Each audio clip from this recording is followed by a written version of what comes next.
भी मिट गया है, कल भी मिट जाएगा। लेकिन ये चीजें, मकान जो है, मकान उस हत्यारे का, उस जमीन के लिए अगर निर्मम हत्या किया है तो मकान सरकारी जमीन में तो गिरना चाहिए। जी जी हड़ताल हो गया जी 19 तारीख को, तारीख थी, हड़ताल हो गया। जी फिर 26 तारीख को तारीख थी, उस दिन हड़ताल हो गया। जी। आज 27 तारीख है, जी। आज भी तारीख थी, हम गए थे कोर्ट में।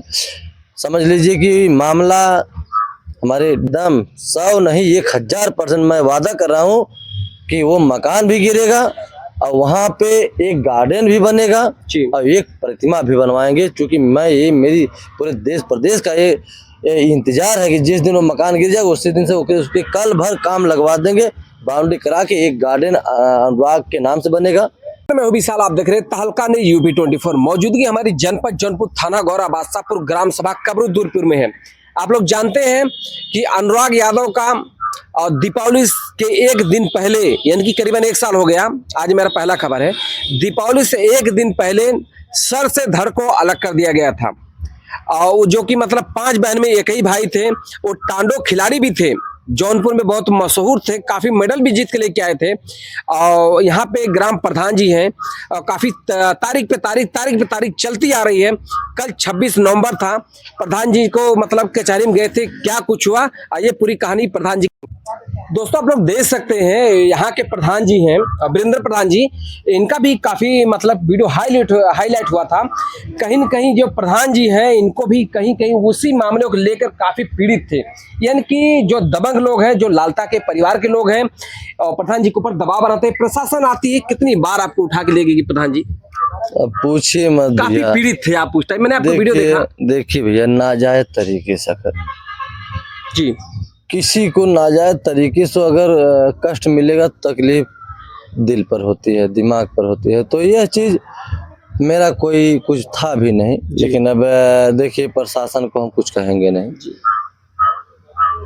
जो करना होगा वो तो प्रशासन करेगी ही। लेकिन हम उस समय नाजायज तरीके से, नाजायज मुकदमा समझ लीजिए कि हमें झेलना पड़ा, जेल जाना पड़ा, सिर्फ यही मामला लेके।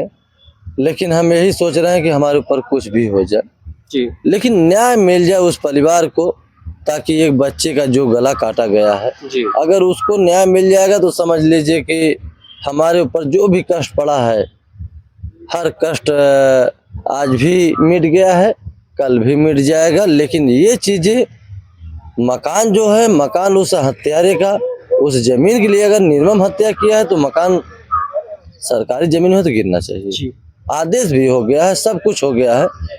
क्योंकि देखिए 14 तारीख की तारीख थी, जी हड़ताल हो गया। जी 19 तारीख को तारीख थी, हड़ताल हो गया। जी। फिर 26 तारीख को तारीख थी, उस दिन हड़ताल हो गया। आज 27 तारीख है, आज भी तारीख थी, हम गए थे कोर्ट में। समझ लीजिए कि मामला हमारे डीएम साहब को देखिए, पूरा जिला देखना होता है। जी फाइल देखे जी और फाइल सब देखे, लेकिन यहाँ तक हमारे फाइल तक नहीं पहुँच पाए। हमें ये विश्वास है कि 10 तारीख को जो भी मेरी फाइल रहेगी वहाँ तक डीएम साहब जरूर पहुँचेंगे, कोर्ट भी चलेगी, जहाँ तक उम्मीद है। जी और डीएम साहब को बताना नहीं है कि इस मामले में इस फाइल को क्या करना है क्या नहीं। क्योंकि हमारे जिलाधिकारी जब निर्मम हत्या हुई थी तब पर भी यही हमारे वर्तमान जो इस समय डीएम साहब हैं, यही उपस्थित थे, आज भी यही हैं। तो उन्हीं के कोर्ट में अगर ये मामला चल रहा है, तहसीलदार साहब कोर्ट में चल रहा था, तो ये मामला आदेश हो गया। जी वो आपत्ति कर दिए लालता। अगर आपत्ति कर दिए हैं तो डीएम साहब के कोर्ट में अगर चले तो डीएम साहब वो फाइल उठाते ही जान जाएंगे कि कहाँ का मामला है, कौन सा मामला है। उन्हें बताना नहीं है कि ये मामले में क्या करना है क्या नहीं। क्योंकि यही जब हत्या हुई थी 5-5 घंटा 6-6 घंटा के कप्तान साहब, डीएम साहब सब यहाँ उपस्थित थे। हर चीज को जानकारी है, हर चीज को नॉलेज है कि इसमें क्या करना है। अब पूर्ण विश्वास है डीएम साहब जिस दिन वो फाइल उठा लेंगे उसी दिन वो निर्णय दे देंगे कि बुलडोजर का। और किसी मजिस्ट्रेट को फाइल सौंप कर और कहेंगे कि प्रशासन ले जाके और तुरंत आप जो है बुलडोजर लेके जाके उस मकान को गिरा दो। क्योंकि वो मकान सरकारी जमीन में बना हुआ, सरकार की जमीन है, वो एक हत्यारा है। तो ये पूर्ण विश्वास है कि ये चीजें समझ लीजिए कि होना तय है। को। तो उनका जो जमीन है कितने बीघों में होगा? बीघा हड़पा तो बहुत जमीन है, 2 बीघा जमीन खाली रहन सहन वाली हड़पा है। जहाँ पे लोग रहते थे। एक जमीन जोता था, यहाँ की जमीनें स्कूल की जमीन थी जी 6-7-8 बिस्सा, वो जोता था। जबरदस्ती कोई बोल नहीं पा रहा था, उसको मैं निकलवाया।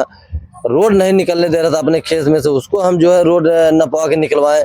तो तमाम समझ लीजिए कि वो एक दबंग किस्म का, एक समझ लीजिए सबको परेशान करने का एक अपना लिया था, क्योंकि पैसा था जी इसीलिए वो परेशान कर रहा था। लेकिन एक चीज है कि आज पैसा के ही दल पर ये मामला यहाँ तक खींचना पड़ा। जी। लेकिन हमें पूर्ण विश्वास है कि ये मामला जिस दिन डीएम साहब देखने के बाद तुरंत निर्णय लेंगे।